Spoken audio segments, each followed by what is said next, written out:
يسألونك عن الخمر والميسر قل فيهما إثم كبير ومنافع للناس وإثمهما أكبر من نفعهما ويسألونك ماذا ينفقون قل العفو كذلك يبين الله لكم الآيات لعلكم تتفكرون۔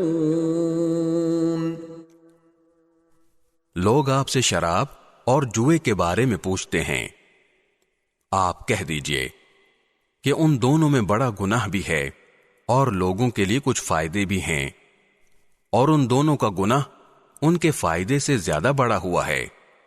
اور لوگ آپ سے پوچھتے ہیں کہ وہ اللہ کی خوشنودی کے لیے کیا خرچ کریں، آپ کہہ دیجئے کہ جو تمہاری ضرورت سے زائد ہو۔ اللہ اسی طرح اپنے احکام تمہارے لیے صاف صاف بیان کرتا ہے تاکہ تم غور و فکر سے کام لو۔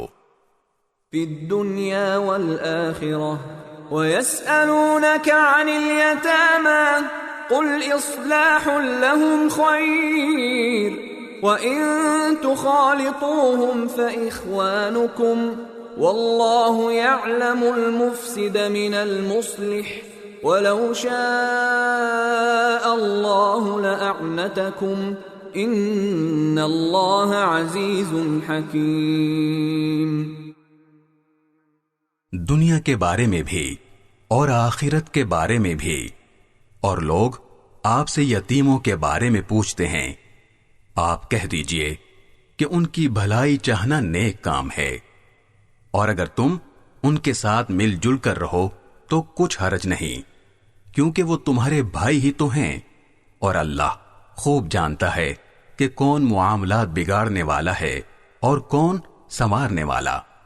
اور اگر اللہ چاہتا تو تمہیں مشکل میں ڈال دیتا، یقیناً اللہ کا اقتدار بھی کامل ہے، حکمت بھی کامل۔